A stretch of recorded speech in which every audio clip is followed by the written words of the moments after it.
ताजा खबरों के अपडेट में बात करेंगे देश भर की तमाम बड़ी और काम की खबरों के साथ ही भारत सरकार की ओर से लिए गए कुछ महत्वपूर्ण फैसलों, जारी किए गए कुछ नए नियमों की।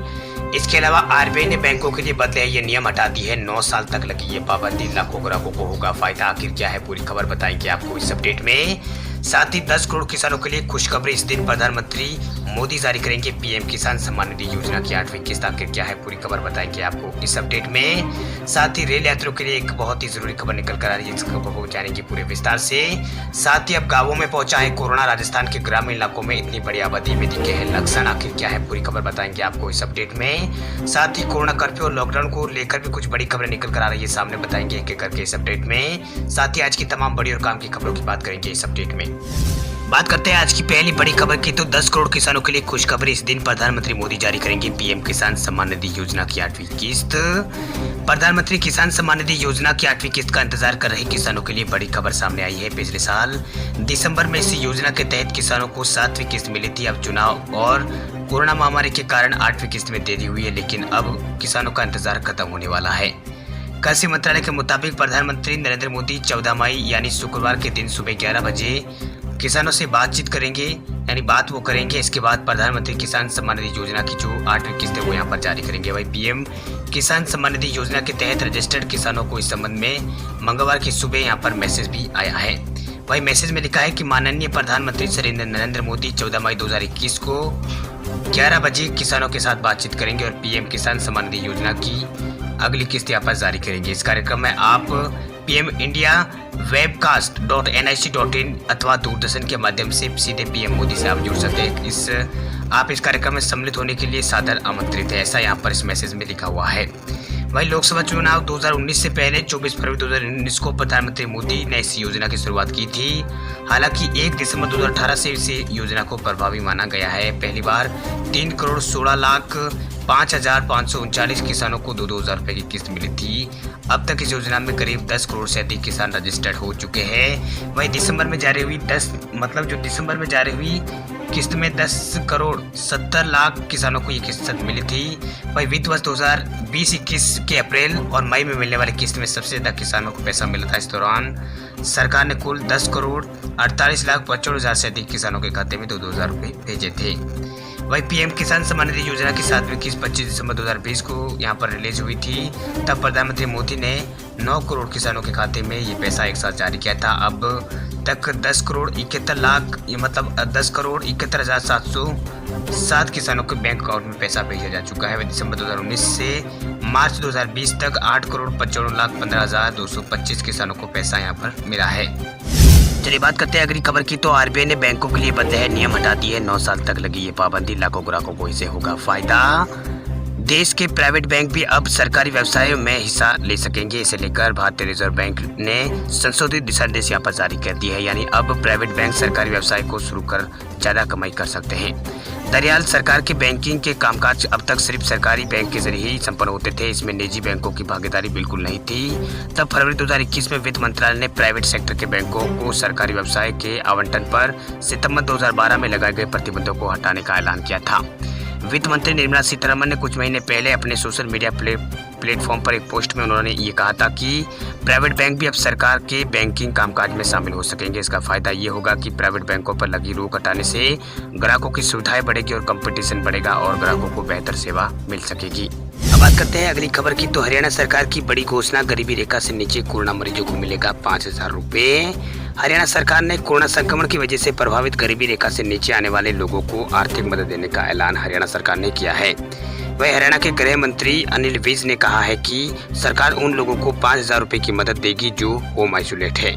यह एक मुश्त राशि चिकित्सा सहायता के रूप में दी जाएगी। यह राशि सीधे मरीजों के बैंक खाते में भेजी जाएगी। वहीं कोरोना की वजह से अधिकांश लोगों के परिवार भारी परेशानी यहाँ पर उठा रहे हैं, इसे लेकर हरियाणा सरकार की ओर से आर्थिक मदद की पहल की गई है। वहीं हरियाणा के गृह मंत्री अनिल विज ने कहा है कि गरीबी रेखा से नीचे के परिवारों को 5,000 रुपए प्रदान करने का निर्णय यहाँ पर सरकार की ओर से लिया गया है, क्योंकि उनकी आजीविका रुकी हुई है। उन्हें कोविड के बीच काफी कठिनाइयों का सामना करना पड़ रहा है। विज ने बताया है कि इसके लिए लाभार्थी कोविड मरीजों के परिवार का पहचान पत्र होना अनिवार्य है। चलिए बात करते हैं अगली खबर की। तो एचडीएफसी बैंक ग्राहकों के लिए अच्छी खबर। अब देश के हर गांव और कस्बे में मिलेगी बैंकिंग सेवाएं। देश के सबसे बड़े निजी क्षेत्र के कर्जदाता एचडीएफसी बैंक के ग्राहकों के लिए अच्छी खबर है। अब उन्हें देश के हर गांव और कस्बे तक बैंकिंग सेवाएं उपलब्ध कराई जाएगी। वहीं एचडीएफसी बैंक और कॉमन सर्विस सेंटर यानी सीएससी ने 10 मई 2021 को सीएससी डिजिटल सेवा पोर्टल पर चैटबॉट एवं एवा लॉन्च कर दिया है। इसे 1.5 लाख गाँव स्तर के उद्यमों को ग्रामीण उपभोक्ताओं तक बैंकिंग सेवाएं पहुँचाने में बड़ी मदद मिलेगी। आपको बता दें कि एवा की मदद से वीएलई बैंक के उत्पाद एवं सेवाओं के बारे में जानकारी पूरी यहाँ पर हासिल करेंगे। इसे ग्रामीण इलाकों तक ग्राहकों के लिए वित्तीय सेवाओं में सुधार यहाँ पर लाया जाएगा। चलिए बात करते हैं अगली खबर की। तब गांवों में पहुंचा है कोरोना। राजस्थान के ग्रामीण इलाकों में इतनी बड़ी आबादी में दिखे हैं लक्षण। राजस्थान में कोरोना वायरस महामारी की दूसरी लहर की वजह से हालात दिनों दिन खराब होते जा रहे हैं। संक्रमण के मामलों में लगातार इजाफा हो रहा है। एक तरफ जहां शहरी इलाकों में कोरोना का कहर यहां पर बरप रहा है, वहीं दूसरी ओर ग्रामीण इलाकों में भी कोरोना संक्रमण पहुंच चुका है। कोरोना संक्रमण के बढ़ते दायरे के कारण ग्रामीण इलाकों में भी मरीजों की संख्या बढ़ रही है। आलम यह है कि डोर टू डोर सर्वे में राजस्थान के गाँवों में रहने वाले 7 लाख लोगों में कोरोना के लक्षण दिखे हैं। वहीं ग्रामीण इलाकों में कोरोना की दस्तक के बाद बिगड़ते हालातों से राज्य सरकार भी यहां पर वाकिफ है। इसलिए अब सरकार गांवों में एंटीजन टेस्ट शुरू करेगी ताकि 15 से 20 मिनट में कोरोना की रिपोर्ट का पता चल सके। वहीं ग्रामीण क्षेत्रों में फिलहाल स्थिति यह है कि गांव के लोग गांव में ही रहकर उपचार कर रहे हैं। वहीं गांव में फैलते संक्रमण को लेकर सरकार भी चिंतित है। इस बीच मुख्यमंत्री अशोक गहलोत ने चेताया है कि यदि 15 दिन के लॉकडाउन में हालात काबू नहीं हुए तो सरकार अब कुछ नहीं कर पाएगी। इधर पूरे राजस्थान की बात करें तो राजस्थान में पॉजिटिविटी रेट देश में सबसे ज्यादा है। यहाँ हर 100 में 40 लोग कोरोना पॉजिटिव मिल रहे हैं। वहीं सोमवार को राज्य में 16,000 से अधिक नए कोरोना के केस आए हैं। इसी साथ राजस्थान में कोरोना पॉजिटिव की संख्या 7,73,000 पार पहुंच गई है। वहीं सोमवार को 160 लोगों की कोरोना के कारण मौत हुई है, जिन्हें मिलाकर अब राजस्थान में अब तक यहाँ पर 5,825 लोग अपनी जान गंवा चुके हैं। राज्य में फिलहाल राजस्थान में फिलहाल जो एक्टिव केस है वो 2 लाख से ज्यादा है। चलिए बात करते हैं अगली खबर की। तो देश में कम हुई है कोरोना मामलों की रफ्तार। पिछले 24 घंटों में 3,11,000 से अधिक नए केस आए हैं सामने। 3,576 लोगों की हुई है मौत। देश में कोरोना संक्रमण की रफ्तार अब कुछ कम हो रही है। इसके साथ ही मौतों की संख्या भी कम हो रही है। आंकड़ों के अनुसार 3,11,325 नए मामले भारत में पिछले 24 घंटों में सामने आए हैं। इसके अलावा 24 घंटों में 3500 लोगों की मौत हुई है। 3500 से अधिक लोगों की मौत हुई है। वहीं इसके साथ ही बीते 24 घंटों के दौरान 3,35,000 से अधिक लोग ठीक भी हुए, यानी जो नए मामले आए हैं उससे ज्यादा ठीक भारत में हुए हैं। इसके साथ ही भारत में डिस्चार्ज होने वाले मरीजों की संख्या यहाँ पर बढ़ रही है। वहीं महाराष्ट्र, यूपी और गुजरात, कर्नाटक और केरल, तमिलनाडु में सबसे ज्यादा यहाँ पर लोग रिकवर हो रहे हैं। इसके साथ ही देश में अब तक कोविड-19 टीके की टोटल यहाँ पर 17 करोड़ से ज्यादा खुराकें लगाई जा चुकी है। केंद्रीय स्वास्थ्य मंत्रालय ने ये जानकारी दी है। मंत्रालय ने बताया है कि 18 से 44 वर्ष की बीच की आयु के कल लोगों को 5 लाख से अधिक यहाँ पर कल पहली खुराक मिली है, जिससे टीकाकरण अभियान में तीसरे चरण में शुरू होने के बाद सभी राज्यों और केंद्र शासित प्रदेशों में टीका मतलब इस श्रेणी यानी 18 से 44 साल के बीच के लोगों की टीका लगाने वाले लोगों की संख्या जो यहाँ पर 25,52,000 पार हो गई है। वहीं अब तक महाराष्ट्र में सबसे ज्यादा 5 लाख के आसपास लोगों को कोरोना का टीका लगा है, 18 से 44 साल के बीच के लोगों को। उसके बाद में राजस्थान में 4 लाख और दिल्ली में 3 लाख और हरियाणा के अंदर 2 लाख और गुजरात में 3 लाख लोगों को यहाँ पर 18 से 44 साल के बीच के लोगों को कोरोना का टीका लग चुका है। वहीं कोरोना के नए केसों के बारे में बात करें तो महाराष्ट्र में पिछले 24 घंटों में 37,226 यहाँ पर नए कोरोना के केस आए हैं। गुजरात में 11,000 नए मामले सामने आए हैं। वहीं महाराष्ट्र में पिछले 24 घंटों में 550 लोगों की मौत हुई है। वहीं मृतकों की संख्या 76,000 पार पहुंच चुकी है। वहीं महाराष्ट्र में 31 मार्च को 39,000 नए मामले सामने आए थे।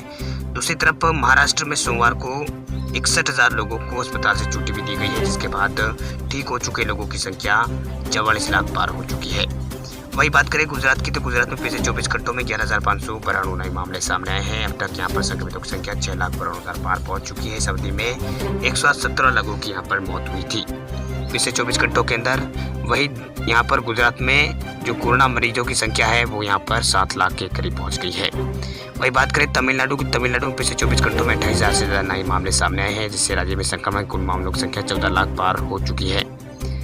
वही तमिलनाडु में 1,52,000 के आसपास नए मतलब जो एक्टिव केस है यहाँ पर बचे हुए। इसके अलावा बात करें कर्नाटक की तो कर्नाटक में पिछले 24 घंटों में 39,000 नए मामले सामने आए हैं। वही पिछले 24 घंटों में यहाँ पर कोरोना के जो मरीज है वो 39,000 के ज़्यादा मतलब आए हैं। वह 32,000 से अधिक ठीक भी हुए हैं। अब तक यहाँ पर जो उपचाराधीन मरीजों की संख्या है वो 5 लाख से ज़्यादा है। वही झारखंड की बात करें तो झारखंड में कोरोना मरीजों की संख्या में अब यहाँ पर गिरावट आई है। वहीं पिछले 24 घंटों में कुल 4000 से अधिक संक्रमित लोग होने की यहाँ पर सूचना मिली है। वहीं टोटल यहाँ पर 6000 से अधिक ठीक हुए हैं। वहीं देश के अन्य राज्यों की बात करें तो अलग अलग राज्यों में अलग अलग मामले यहाँ पर अब कम होते नजर आ रहे हैं। छत्तीसगढ़ में 11000 से अधिक नए कोरोना के केस सामने आए हैं। वहीं बिहार में 10,174 नए मामले सामने हैं। यहाँ भी थोड़े कोरोना के केसों में गिरावट आई है। इसके अलावा यहाँ पर उत्तर प्रदेश में पिछले 24 घंटों में 21,000 नए केस आए हैं। यहाँ भी कोरोना संक्रमितों के आंकड़ों में गिरावट देखने को मिल रही है।